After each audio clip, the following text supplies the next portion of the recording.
Upon looking into cemetery anomalies, I came across an interesting video from the state of TennAssee.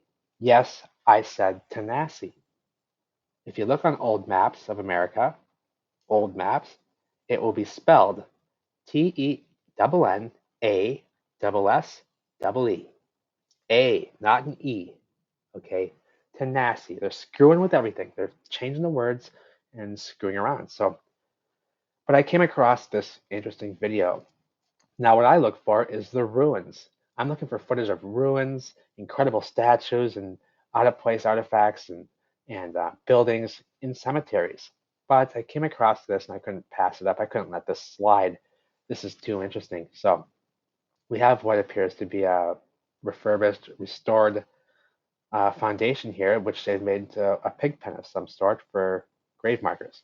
Now, this does seem like it could be legitimate. I'm not sure. The markers do seem a bit close together, but across the state of TennAssee here, this fellow goes around to all these abandoned cemeteries. And the ones I look into are the old ones, like let's say late 1700s, early 1800s, the first ones really.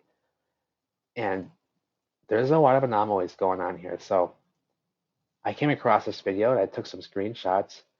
And let's just take a look at what's going on around the state of TennAssee when it comes to cemeteries. So again, we do have like foundations sunk in here, but it seems to have been restored. But what are all these chunks here? This fellow was saying that in all of these cemeteries, now they're all in the mountains here in Tennessee, and I'll show a map in a moment here. Union County is where most of these ones are going to be. And they're all overgrown. They're in the woods, up in mountain ridges and such. And I'm thinking that we may be looking at some mock cemeteries or possibly mass graves. I could be wrong. Now, before you say I lost my noodles here, just give me a moment here. It's quite interesting what I discovered here in this video. So we're looking like masonry materials down here, concrete, looking like pieces of sidewalk material possibly, and what seems to be real grave markers at cock angles and such. Um, and that's a common theme. Now you see this refurbished, restored wall here, pig pen, very crude, and we got big gaps and such, so we know who did this, but these look like concrete to me. Concrete masonry materials. Was there a site here, a building perhaps on this foundation that was demolished and destroyed? And are these all the chunks of the building? Are these mass graves? Um, and I say that because he's mentioning that none of these graves have markings on them. They're all just blank pieces of, and some of them are just rocks and such. Is what he's saying. They look like rocks and um, just chunks of concrete with no markings. Are they mass grave sites of victims for whom the identities they knew not? That could be. I don't know. I don't know. But let's take a look here at what's going on. So here we have something interesting. A very crude Bible. Now he put shaving cream on this to reveal the lost words. Okay. And looking very crude right there. I mean, I'm guessing that for the religious folks that this is probably a cardinal sin, blasphemy, because that's quite crude right there. But that's not really what I'm looking at. I mean, that does contribute to the strangeness, but it's the words. So, and just what we see. So let's begin. We have what appears to be Windows 98 Comic Sans italicized font possibly here. Interesting. And pay attention to this name, Henry Sharp. So here rests the remains of Henry Sharp, born in 1765, died 1848. Remember, now this time frame is important. Keep in mind this time frame here, 1700s, mid 1800s, mid 1700s. And this is his wife, Elizabeth. Now behind these two is this. And it gets interesting here. Remember the name Henry Sharp. Remember the name Henry Sharp. Remember these time frames here. Here rests the remains of Henry Sharp, the old pioneer who settled this farm in 1797. So this was a farm whose house was home for Methodist ministers. They spelled Methodist wrong, where the weary and needy found relief. By his side rests his wife. And this monument was erected by his beloved and freed slave, Henry Sharp. So I'm not sure what's going on there. If we're naming our slaves after their likeness, I don't know. But that seems a bit off to me and questionable. Hen- freed, beloved and freed slave Henry Sharp erected this for him. Okay, so now this is the area, Union County, TennAssee. Now they've put an E here, but it was an A. They're screwing around with everything. Give me a break. Chuck Swan State Forest and Wildlife Management Area. All these black lines are mountain ridges here, okay? Mountain ridges. Big Ridge State Park down here. I'm not sure if these are the Blue Ridge Mountains or the Appalachians. I don't know. Okay, don't get upset. I'm not familiar with the state of TennAssee, but these are all the overgrown cemeteries. They're all forgotten, abandoned. Some of them are. Many of them are. Late 1700s, early 1800s.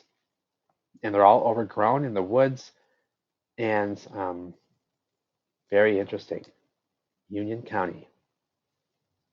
Now, a lot of these markers seem to be quite old. This appears to be like a real marker here, a real headstone. And how long does it take for lichen to really grow? Okay, on these masonry materials. Are we talking 50 years, 100 years, 200 years? I don't know. I don't know. I see some wordage here. Okay, and it seems to be quite worn off. And we got high noon here. The sun is directly above, shining straight down on these leaves here. But look how dark that forest is. Look at how dark that forest is. And these are overgrown cemeteries, you see? Lost in the woods of the mountains of TennAssee. Okay? And it gets interesting. Baby. What baby? Who's baby? Who went through the work to get this carved out just to say baby? And then, not to mention, it looks like it was dropped down here maybe, I don't know, 2 years ago maybe. And looking new, this is how we do them today. What's this? Who's baby? Okay, who's baby? What baby? This is probably big enough to carry in by hand as well and drop down here into the woods, you know? So again, early 1800s, we got black-eyed Susans down here, black-eyed Susans, and we got an overgrown cemetery. Those are markers. Those are markers. Lost Creek Cemetery now. And I'm guessing from the growth of this forest, maybe 200 years tops. And we have cock-angled grave markers. And what he says just look like stones everywhere, strewn about like building masonry materials. Have these been propped up to mark the the graves of victims whom the identities they knew not? That could be, or I could be off. Maybe I lost my noodles here. Maybe I've lost my noodles and I'm just not. I'm just going nuts here. I don't know. Okay, but I thought I ought to share it because I think it's interesting what's going on in TennAssee. Unmarked graves everywhere. And he does mention that some Cherokee are buried at some of these cemeteries. I think in the next image. And are these the sites, mass grave sites of Native Americans who were slaughtered? I don't know. That could be as well. For whom the identities they knew not. Eh? Notice all this moss here. Common theme near ruins, near cemetery, in cemeteries, all around ruins, and this stuff eats masonry materials for breakfast, and it loves it, and it will eat it all day long. It will eat at this stuff and turn it to soil. Is that intentional? I don't know. But Cherokee are said to be here. Well, he spelled two wrong, but he meant two. T-double-O. And we have some uh, markers here looking like a mess. No markings on them, looking like a mess of building materials, masonry materials, in my opinion.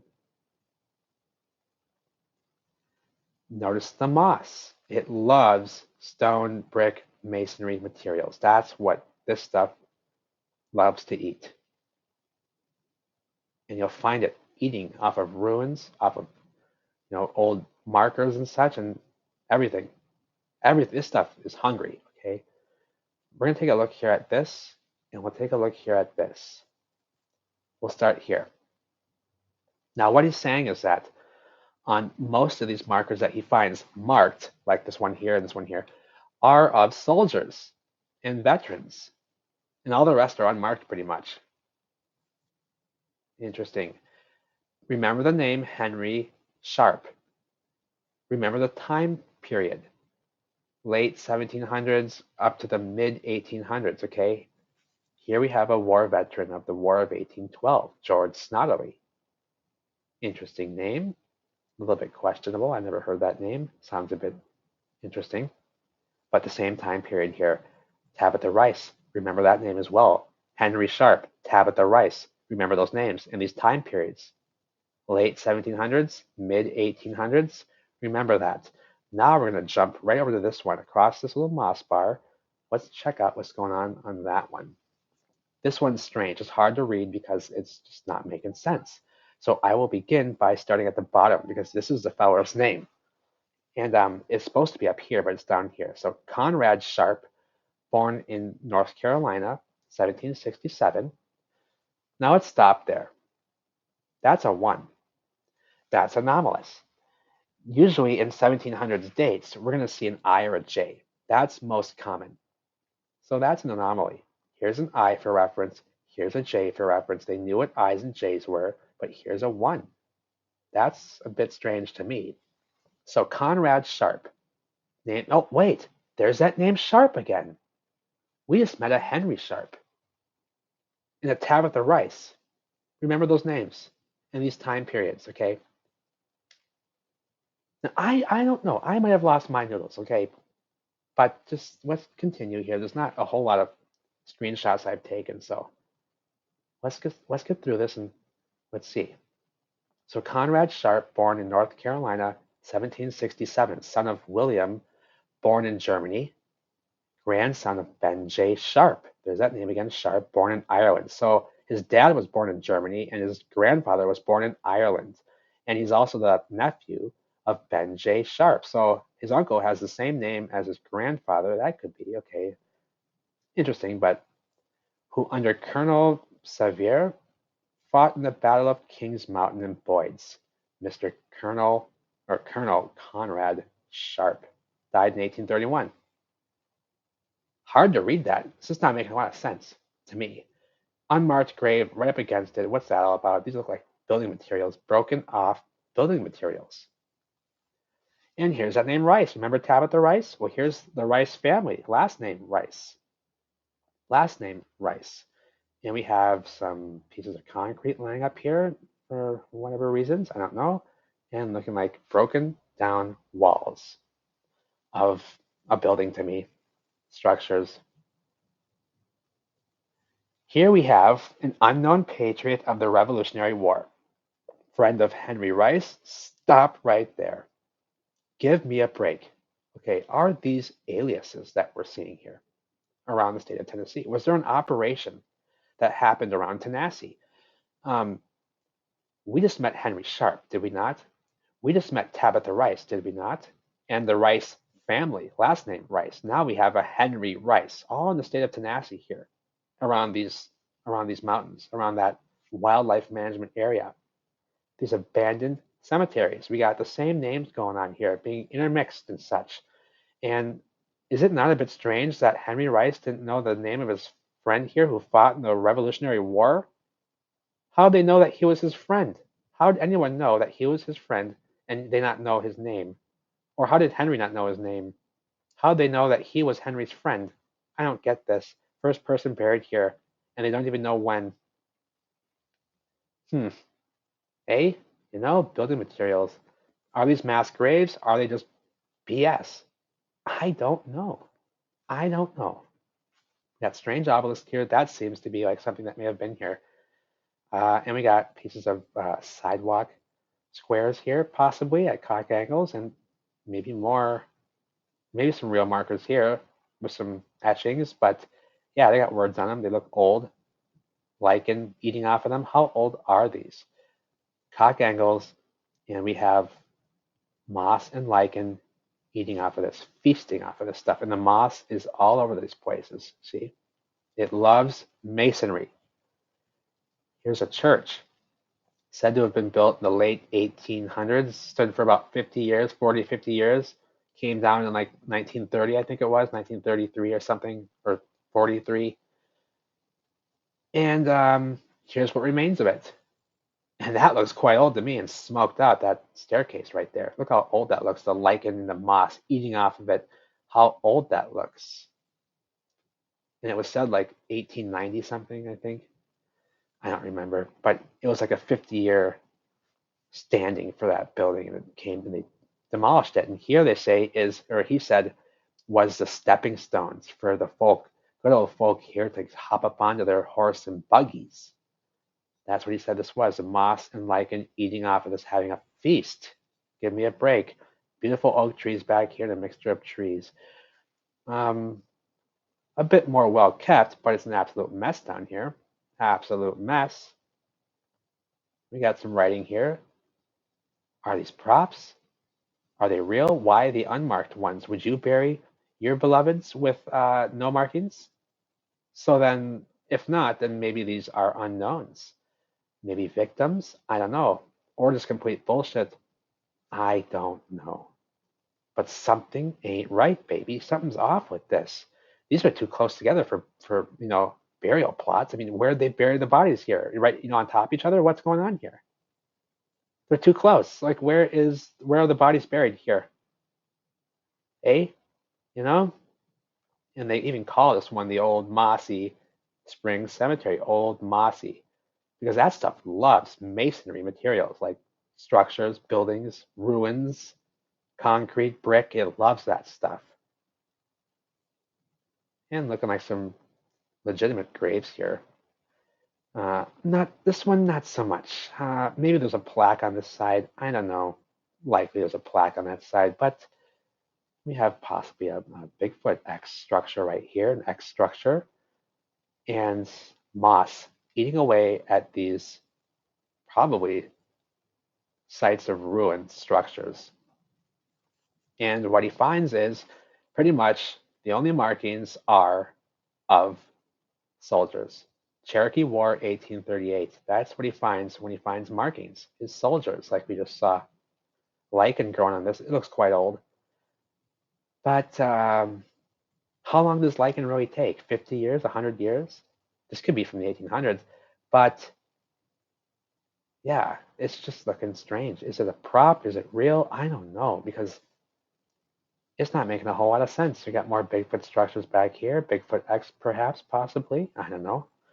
And little chunks of masonry, bricks and concrete everywhere, just a strewn about mess. Are they mass grave sites of victims for whom the identities they knew not?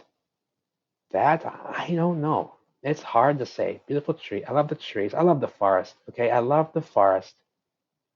I love the forest. And we have granite here, granite there, cock-angled markers looking like concrete squares of sidewalk squares, excuse me. Not making a whole lot of sense.